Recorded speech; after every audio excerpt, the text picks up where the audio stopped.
The Gateway brings you the day's news from the St. Louis region and across Missouri. It also includes stories from the Illinois side of the river and our Metro East reporter, Will Bauer. In Alton, in Belleville, in East St. Louis, in Edwardsville, in Cahokia Heights, at Scott Air Force Base, I'm Will Bauer. St. Louis Public Radio. Listen to reports from Will and all of our journalists weekdays on The Gateway, on the STLPR app, and wherever you get podcasts.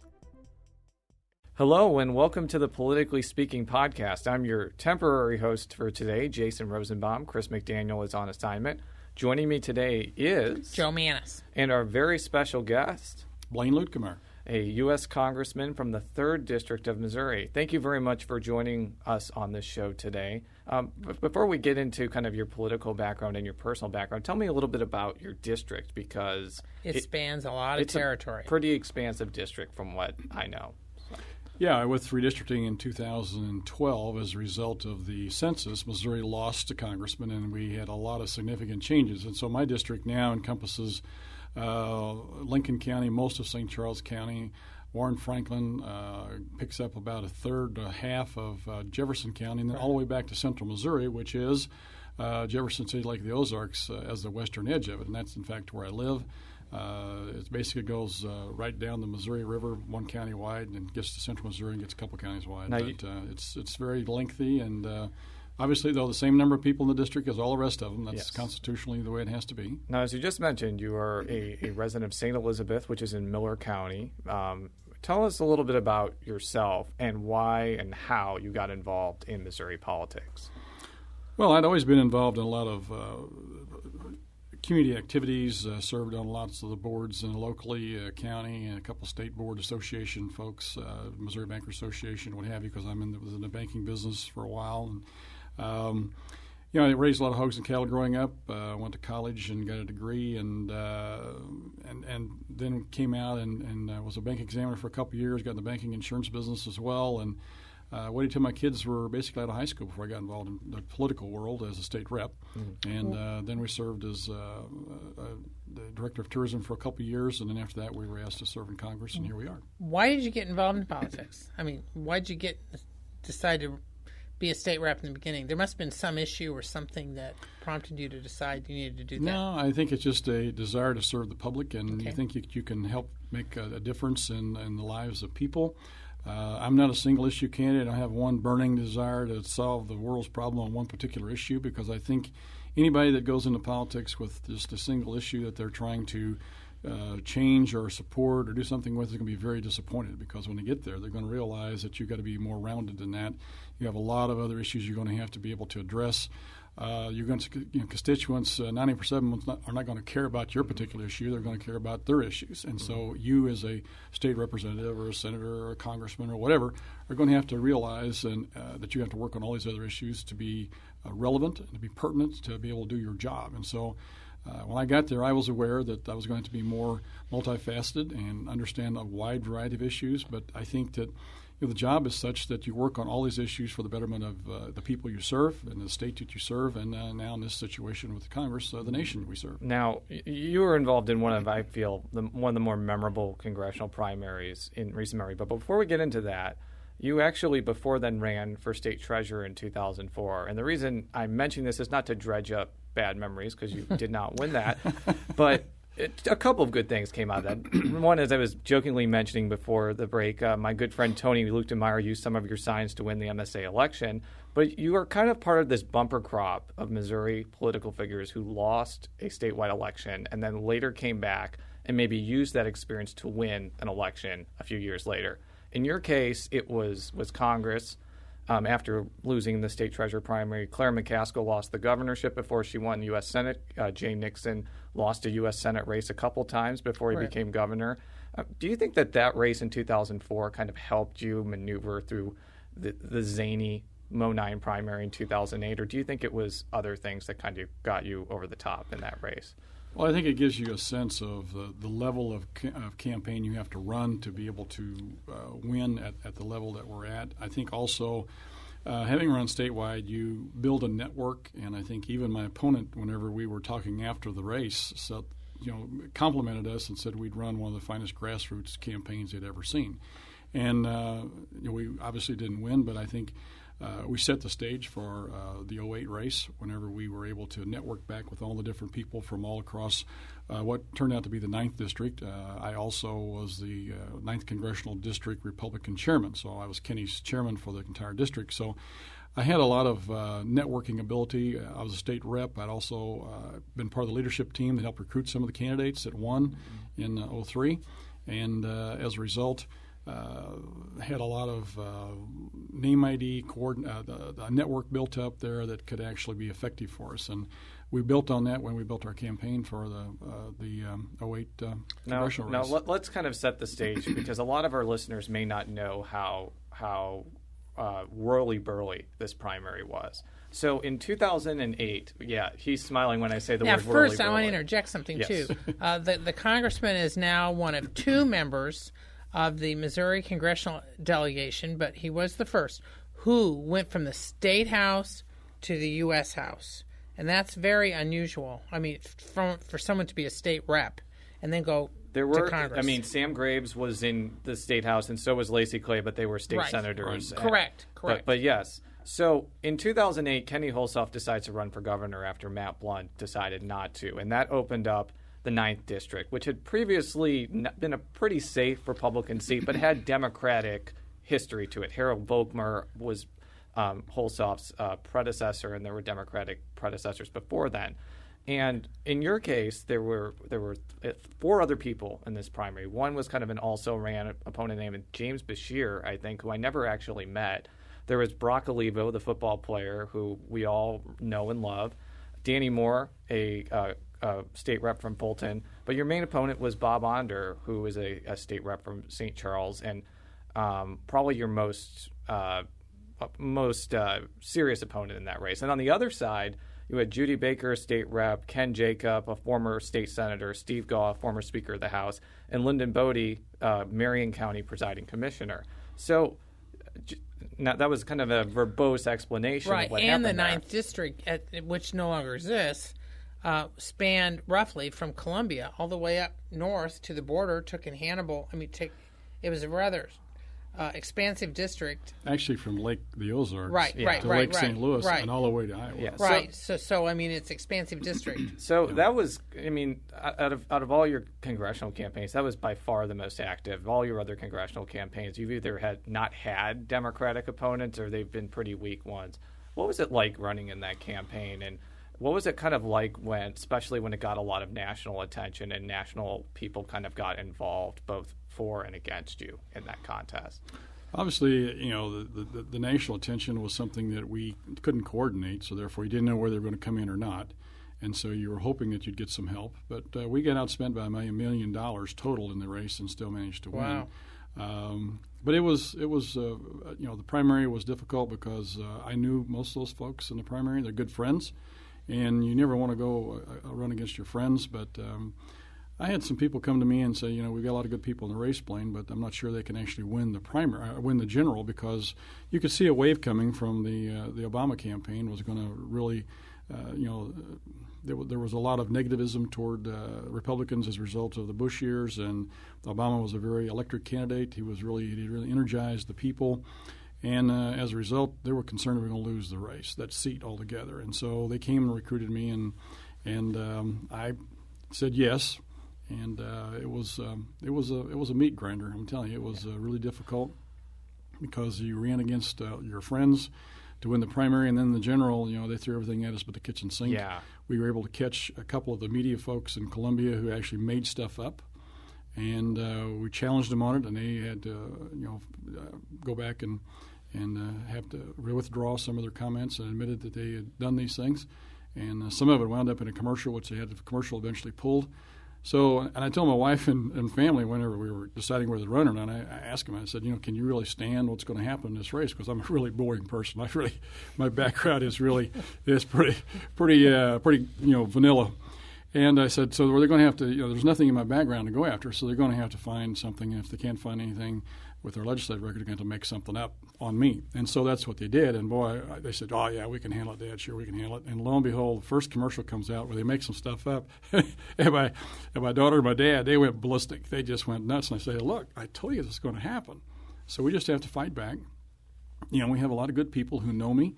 They know who we are, know what kind of person we are. And we've got to believe that they're going to go out there and tell people this isn't true. What they're saying is made up. And so we fought it on two fronts from the standpoint. Our network of friends and supporters fought it on the ground, and we fought it by going back to the people who cut the commercials and made the statements in the paper. They were incorrect and got them pulled. Did you feel like when it became kind of a race where the DCCC got involved and the RNCC got involved, did you feel like you kind of lost control of your campaign? Did the message? Did it feel like the national people were kind of controlling that campaign, both on the Democratic side and the Republican side? Or did you feel that you still were able to get your message across? No, we really were still in control of a standpoint that, and I'll give you two quick examples. Sure. In the northern half of the district, it was in September because a little bit before whenever the national folks got in, but we were down 7 points and didn't realize that our opponent had gone up already on the radio. And coming from rural Missouri, I understand that that's a time of year when the farmers are in their combines, combining their wheat and beans, and especially in the northern Missouri. And I said, I know that the important issue in the northern half of my district is guns and babies. And I said, we're going to go up with an ad on guns and babies and stick it on the radio for 3 weeks, see what happens. And so we went from 7 down to 7 up in 3 weeks just by running that ad on gun rights and abortion rights. And, that's an area that, quite frankly, people identify more with the Democratic Party than the Republican Party, but they're very conservative up there. Yeah. And those are big issues for those people. So you're saying you were down 7 points in the general or in the primary? No, in the general. In the general. So what he's saying in 3 weeks, by running a pro-gun, anti-abortion ad, you were able to change 14 points in 3 weeks. In 3 weeks, yeah. So to follow up, if I may. Yes. To your point, though, the national guys were at coming probably middle of end of September, first part of October. Yes. They started coming in, but what happened? A turning point in the campaign is actually one that we made. I think in my opponent, we found out they were going to go dark in St. Louis in the broadcast TV, and there's a huge swath in the corner of my district, about 25%, 30% of my district at that time was in the St. Charles, Franklin, Warren, Montgomery area. And they went dark for a week, and I said, all right, this is our chance. And so this is our dagger in the heart. So we went up 1,000 points that week, our own money. It wasn't them, but it was us. Went up 1,000 points for a week, and that was it. That was a dagger in the heart. We won this area by over 15,000. Yeah, was there a particular message with those 1,000 points? No, it was just hammering the message that we'd had the last 3 weeks of the campaign. And so there was no message in particular that we thought would be different than what we had been doing. It's just that because they were not there to answer what we were saying, we were able to go up for a week unchallenged, and they just dropped off the map at that point. And we went about 15,000 votes up on that end of the district as a result of that. So the result was that you beat Judy Baker, I believe, by 3 percentage points. And I remember being in Columbia that night when I was actually at the Democratic headquarters, and they were obviously very happy about Obama winning and Jay Nixon winning and whatnot. But then I could sense there was kind of the enthusiasm kind of got zapped a little bit when they found out that you had won and that Kurt Schaefer had beat Chuck Graham in one of the bigger upsets in Boone County history. And I believe you two were actually having a victory party at the same place. Mm-hmm. And what did it kind of feel like? It seemed like it was kind of a life-changing experience winning that race and becoming a congressman. What's it kind of been like from that moment up until this point being in Congress? Well, obviously, it's a great honor to be able to go to Washington and serve our not only our district and our state, but serve the nation. Most of the issues are no longer district specific anymore. Mm-hmm. I mean, they're more state or mostly national in scope. So as a result, you have to look at things just a little bit differently in that regard. But it's just a tremendous amount of work. You have to be the issues are probably tenfold more in number as well as probably in importance from the standpoint of what you're working on. So it's just a completely different job than being a state rep or a state senator. I know you're on the Financial Services Committee, but there's a variety of issues that you've been involved in. What do you see as the top 2 or 3 issues that you've been involved in since you've been in Congress? The things that you really move you and that you've really tried to make a difference? Well, I think, the financial services stuff obviously is something I have an interest in, a background in. One of the things that we're working on right now is the Common Core stuff. Mm-hmm. There's in 2011, prior to that, the parent was in charge of the information but of the child at school. And now, as a result of the 2011 law that was part of Common Core, the schools now is in charge of the information with regards to whether they can be given out or not. And so as a result, that's something we've been working on. We've kind of become the de facto expert on river issues because I had the Mississippi River all the way from Iowa to St. Louis and had half the Missouri across the state. And so as a result, we had 3 different core agencies to work with, our regional folks to work with. And now with the new district, I still have 2. But again, the river issues are very, very important, and we work with the Corps a lot and a lot of the stakeholder groups. I am the vice president of the Mississippi River Valley Flood Association, which is a group from St. Louis down to the mouth of the Mississippi, mostly made up of levee districts and state and local officials.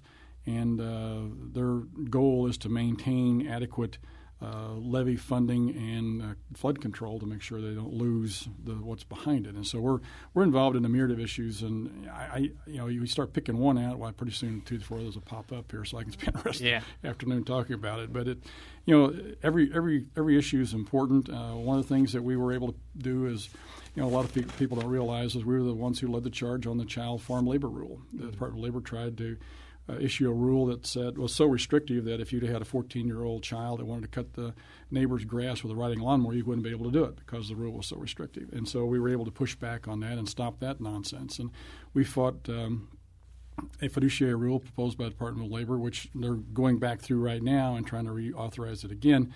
But we did it about 2 years ago, which would make it so restrictive that you probably wouldn't be able to have IRAs marketed because of the way the fiduciary liability that you would wind up with as a result of this rule. So a lot of things that we do, we push back on a lot of agencies. Another thing that to me is really important, nobody ever knows about it, is that we save the Technical Career Center folks in the state of Missouri. How so? We're only one of the 50 states that allow for our schools to report on a cash basis, and the federal government on one report wants you to apply to report on an accrual basis. Well, this one report happens to affect our career centers, and they were going to have to spend anywhere from $10,000 to $15,000 to get their books fixed up differently, and probably $1,000 to $2,000 per year after that to be able to file this report correctly. And so we had 32 career centers in the state, and a couple of them said, okay, no problem, and a couple other ones said, well, we'll change over the course of time. But you wind up with 25 of them that said, you know what, if we do this, we're going to close our doors because we get so much money from the federal government, and we have to file this report, and the money stops. We can't afford to do this any longer. So they came to us and said, can you help us? And so we took 14 months to fight the Department of Education, and in doing that, finally they got tired of putting up with us. I mean, I'm an old Dutchman from central Missouri, hard-headed, and if I get something in my head, I'm just don't give up. I mean, we just don't quit. And so we had them in our office one day, and I told them, I said, look, this is a very, very important issue to the people of my state, to the educational community of my state, and I'm not going to give in on this. You gave this. We have to every year have an exemption to be able to continue to do this, and you've given this for the last 14 years. And so there's no reason to do it now other than just trying to be obstinate about it. There's nothing changed, so we need that exemption for another year, 2 years, ever from now on. And so we argued around there and finally just said, they threw their hands up and said, you got it. We're tired of arguing about it. And so as long as our schools now comply with all the other rules and don't get themselves in trouble, they will be able to continue to file this report on a cash basis and saved 25 schools from going out of business. Now, and just to give you an idea how important, one more question, how important career centers are, they educate about 500 nurses a year come out of this. That's how important saving our career centers was. So that's just one field, but they're a very, very important part of our educational system here in the state. And again, I don't serve on the committee that oversees this, but it was something that was brought to me that I thought was so important that we spend our time and energies to do something. Now, you've also been a pretty outspoken critic of the Affordable Care Act, and you also have been a major player in some of the pushback between the Republican-led House and the Democratic-led Senate. Do you want to talk a bit about that? I mean, your stance as far as how you think the Affordable Care Act may play going into the fall elections, and sort of how you see the relationship right now between the House and Senate. Because it seems like, as we were kind of talking about before, like the House passes a bunch of stuff and it goes down this bottomless hole in the Democratic Senate. It doesn't seem like the two are in sync very much. Is that kind of your sense as well? Well, yeah. I mean, obviously they're occupied leadership-wise by different parties. So therefore, you automatically have some differences right there.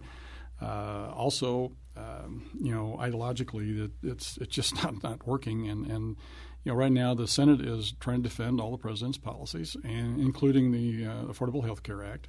And we've sent, I don't know how many, 40-some different bills over there that will repeal, extend, waive, change parts of all of the health care bill. And so we've been supporting those. I really don't think this is the way that we need to fix our health care system. I acknowledge that the health care system had some problems, but I don't think scrapping it and basically, if we remember, this health care law was nothing more than a stopgap measure to get to single payer. That's what this is all about. And the president wanted to go from what we had to a single payer system, and this is the interim step. And I just don't think that we need to go to a single payer, and I don't like where we're at with this, because I'd rather have the individual and the doctor in charge of your health care rather than the federal government or an insurance company. And this is where the president wants to go, and I just disagree with that philosophically. And I think it bears out that the people are going to have better care. It's going to be cheaper, and you're going to wind up with less cost as a system as a whole if you go this other route. And so our challenge as Republicans is to find an alternative plan to what the president has. And we have a couple different ones out there. What we're probably going to do here in the next couple of months is coalesce behind a single plan. I think there's 3 right now that our caucus has actually got. But we're going to coalesce behind a single plan and use that as our plan that we want to show as our alternative to the president's plan, and then continue to beat the drum on this, because at the end of the day, this plan, quite frankly, I don't think we've seen the worst of it yet. Now, the pushback from the Democrats are going to be, when you talk about repeal, is they point to a bunch of things within the law that are attractive to people, whether it be pre-existing conditions, whether it be keeping your kids on their kids on that, 26, or just the general idea that more people may get access to health insurance. I'm sure that's going to be kind of a message from the Democrats, maybe not toward you, as we'll get into in a minute, but toward competitive races. How would you kind of respond to that line of argumentation? Well, I don't think they've got a leg to stand on when it comes to access to care, from the standpoint that Obamacare has already been shown that it's going to dislocate thousands and thousands, millions and millions of people from the standpoint of being able to have care. I mean, the numbers are phenomenal. You're looking at between 2.5 and 3 million people that are going to be without care who had it to begin with. Now, you mean people who were lost or who have care now, but will lose it as a result of an employer saying they no longer will provide health care to you, and you can't get care anymore because you don't have enough of a job to pay for it. And I'll give you a quick example. Okay. I've got an employer who manages 4 hotels, 700 people. 80% of them full-time, 20% part-time. With the advent of this, and it's going to cost him $1.5 million extra to be able to keep his people fully covered. Well, to get around this, he's just going to drop his numbers down to 80-20 the other way, 80% part-time, 20% full-time. So now you've got 400 people that no longer not only have health care, but they've got a part-time job and can't afford health care. So this is what's happening across the nation. Now, that being said, the president's giving waivers and extensions on some of the different employers, but a lot of this is already in place from the standpoint that the employer had to begin January 1, began to count his people toward next January being able to qualify or not qualify, be able to find or not find for whether he had a plan or not have a plan. The president still has done anything with individual mandate for those people under that. And so it's and I think the 800-pound gorilla in the room on this is yet to come, which are the Medicare and the Medicaid individuals. Yeah. The Medicare folks, basically the doctors usually break even on Medicare, but this plan took $716 billion out of Medicare. And go talk to your doctor and ask him if he's very happy. I was at an event Friday night, and a doctor came up to me and said, "Hey, what's going on? My payments for Medicare are been whacked significantly." I said, "Yeah, they've been whacked significantly. That's because the health care bill took $716 billion out, and you're going to now not get paid at enough to be able to keep these people and break even on them. So now you're going to lose money, like they've been losing money on Medicaid individuals." And so not only are the people on Medicare going to wind up with having to pay more, they're going to wind up with fewer doctors wanting to be able to take you. So you're going to lose. There's an access problem. The Medicaid people, a lot of them rushed onto the Medicaid rolls thinking, we'll get on the Medicaid rolls and we'll get our coverage that way. That's fine. The only problem is the doctors lose significant amount of money on that as well, and have already restricted their practices on Medicaid folks and will restrict it even further as a result of more people on Medicaid. So the people on Medicare and Medicaid, by the end of the summer, they all will have cycled through their doctors 2 or 3 times, found out what a bad deal it really is. You talk about a mess. This is a meteorite getting ready to hit our healthcare system and our economy. But Paul Ryan's budget proposal to balance the budget included the same $700 million cut. So how does the GOP counter that when most of the balanced budget proposals include that same cut or more as far as on the Medicare side? How do you... On the Medicare side, he at the age 55, you get to choose what you want to do, and as a result, those folks back in those years are able to allow the existing Medicare folks to continue with the existing plan. At 55 and under, but he did keep that cut in. Is my point. It can be done, but you can't do it the way the president's doing it. Okay, well, that's what I'm asking. I mean, do you feel like the proposals, the Republican proposals that you'll be coalescing behind, will be able to have the savings but a different way? Yes. Ryan's plan is not part of our health care plan. That's not in what the health care plan will be. None of our health care plans incorporate his plan into them. A lot of them incorporate a couple of things that you said about portability, about pre-existing conditions. There's 3 or 4 good things in the health care plan of the president, and that's about it. And we've included 3 or 4 of those things. But we've also included things like malpractice reform, tort reform. You've also got pooling in there. You've also got high-risk pools, which health savings accounts. All of these things work, have been proven to save money, give people choices, allow the individual to have responsibility for his own decisions on his own care. And we want to put those things back in there. But healthcare savings are very effective about saving money and giving choice to the individual, and they work. And yet they were something that the president's plan took out. High-risk pools are a really good way to actually save money from the standpoint that you put the folks who can't get insurance into this pool. You subsidize those. They're the ones who need the coverage, and it minimizes the increased cost of insurance on the rest of the folks. It really works. When I was in the State House in Missouri, I worked for a long time on trying to revamp our pool, and in fact, Missouri was the last high-risk pool in the country to get revamped. Now, even if the Senate switches to Republican control in the fall, we don't know if it will, but there's predictions that it very, very well may as of 2015, you still would have the president who would veto any of this. So how do you see some of this getting into effect, or is this something that's a fight that you start now knowing that it may be 2017 before you can get anywhere, and that's assuming a Republican gets in the White House?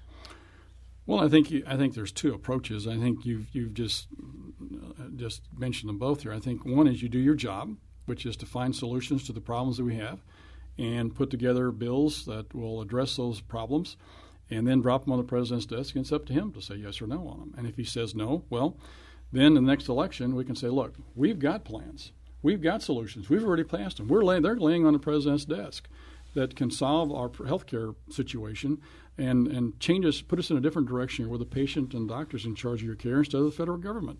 And if the president wants to try and salvage something here, because right now, he's having to extend and waive and give exemptions to all sorts of things to be able to keep this thing afloat.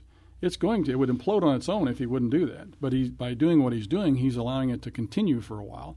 And I think what he's doing is waiting until after the fall elections, and then he'll make some sort of decision at that time whether he's actually going to scrap it or not. And what he really wants to do, if we would lose the House and Senate both, he would go to a single-payer system within 90 days. I would bet everything that's what he would do, because that's where he's at. Now, before we get into your incredible re-election campaign, I do want to talk about wood-burning stoves, because I read an article about this in the Associated Press, and it's become a really big source of controversy. So kind of just explain what I'm babbling about right now. On wood for heating devices. Yes. Okay, the EPA, in their infinite wisdom, they are presently in control of the emissions that come from electrical coal-fired plants, and now they want to take those same emission standards and apply them to your wood heating device. And Right now, they're going to start with the outdoor wood furnaces, but they're going to go to the other ones on the inside. You can just see it coming. I mean, anybody who knows how this group operates, that's just the next step. And then after that, who knows? They may try to regulate your campfire. Who knows? But what I've done is take the lead on this issue from the standpoint we're working with the industry right now to say, hey, where can we go on this? How can There's a wood heating stove industry? Sure. Oh, okay. Continue. Yeah, of course. Oh, I'm sure there is. But I mean, if they're making the stoves. You mean an association, yeah. Yeah. Sorry to interrupt, but continue. Yeah, there's an association of companies that produce wood heating devices, yes. whether it's an outdoor wood furnace or an indoor wood furnace or an indoor wood stove. You have fireplace inserts that go in it, utilize heat that have little heating systems. I've got one in my house, matter of fact. Okay. Yeah. And so all these different wood heating devices can be and will be affected at some point if you let EPA continue down this road. And so what we're trying to do is do a little preventative problem here so that we can keep these folks in business and minimize the cost to our constituents and allow them to continue to burn what is a very cheap fuel. And also, you have to realize that a lot of these folks, by doing what they're doing, they're cleaning up a lot of the woods, the trees that are dead that fall down, and as a result, you manage your forests better. This is one of the things that if you talk to – I'm working on this problem right now too with what's going on in the Mark Twain Forest with our forestry folks. I mean, they are because they have mismanaged our forest. There's so much dead stuff on the floor of the forest that they're having to go through with controlled burns, and so as a result of that, they're winding up actually burning some good timber, which that's a whole other issue. But get back to the wood stoves and wood furnaces. This is a basic way of heating your home. They're built with safety standards, and now we have to put emission standards, which could be very, very expensive and make these things to the point where they may not be affordable for some folks. So we're fighting that issue as well. Do you think you'll be successful? I think we will be. I think at some point we're going to get a lot of folks to support this. This is madness what these people are doing. This is similar to what happened with the water issue out in the far west, out in California, where because of an endangered fish, they wound up flooding a river with all their drinking water and water going to be used for their city. And now they don't have any water, and the cities are going to go dry. And so we passed a bill the other day. I think this is a similar issue. We can just say, hey, look, this goes back to the basic way we used to heat in our homes, and for since the Pilgrims came over here and helped, built our first log cabins. We've been building fires in our homes. This is silly. Yeah. Now, with all this, there's been speculation, particularly the last couple of years, and more recently, last few months, on whether or not you plan on staying in the House, or there's been a lot of Republicans who've been encouraging you to look at running for governor in 2016, or there'll be Senate contests against Claire McCaskill in 2018. What's your thoughts as far as your own political future? You're not that old. What's your? That depends. What are you? Well, let's put it this way: you're a few months younger than me. Okay. But do you have any desire to run statewide in the next couple of years? I really was not looking to run for this position, and they came knocking on my door. And so I have a race here this fall that we're focused on, and so we're going to focus on that one. And if things open up down the road for something else, we take a look at it. But I'm not going to. At this point, I like what I'm doing. We're happy where we're at. We've got a race we've got to focus on here this fall, and after that, who knows? Now, before we get back, let's talk about this race for a second, because as many people who follow Missouri politics know, the congressional elections here are not usually that exciting anymore. Many of the districts are pretty safe for either Republicans or Democrats, and usually we don't give them a second thought. But in your case, we're making an exception, mainly because of the people who have filed against you in both the Republican and the Democratic primary. In this instance, Leonard Steinman, who is somewhat of a meme in Missouri politics for his Santa Claus-like beard and his propensity to run in pretty much every race known to man, has filed against you in the Republican primary. Normally, that wouldn't be a big deal. Leonard Steinman running against you is kind of like the wind blowing in the fall. It happens. But his wife, Velma Steinman, has filed to run as a Democrat. There was even a huge article about this in the Jefferson City newspaper of a Steinman versus Steinman matchup, potentially, if Leonard Steinman somehow manages to beat an incumbent congressman by spending no money. So with that humorous explanation aside, what do you make of this zany situation? And do you think that there could be national attention on this race simply because two people who are married to each other are running against each other in your district? Well, actually, they're running against him. Running against you, basically. Right. Well, obviously, it's the way our election laws are. For $100, you can walk into the Secretary of State's office, sign your name on the right line, and you can run. And so they've chosen to do that. There's another individual in the race, so I do, and we've got till next Tuesday before the filings deadline is over with, and so we may get some more folks there. So. I can't focus on those folks. I've got to continue to focus on my race and on what we're doing in D.C. and the constituent services we try to provide, and that's where we're at. Would you participate in a debate that features all the candidates, including both Steinmans? I'm not sure how that would be structured. It could be similar to the debate at Truman State a few years ago. Maybe they could ask who their favorite founding fathers were or something like that. For Mo 9 people, you know exactly what I'm talking about.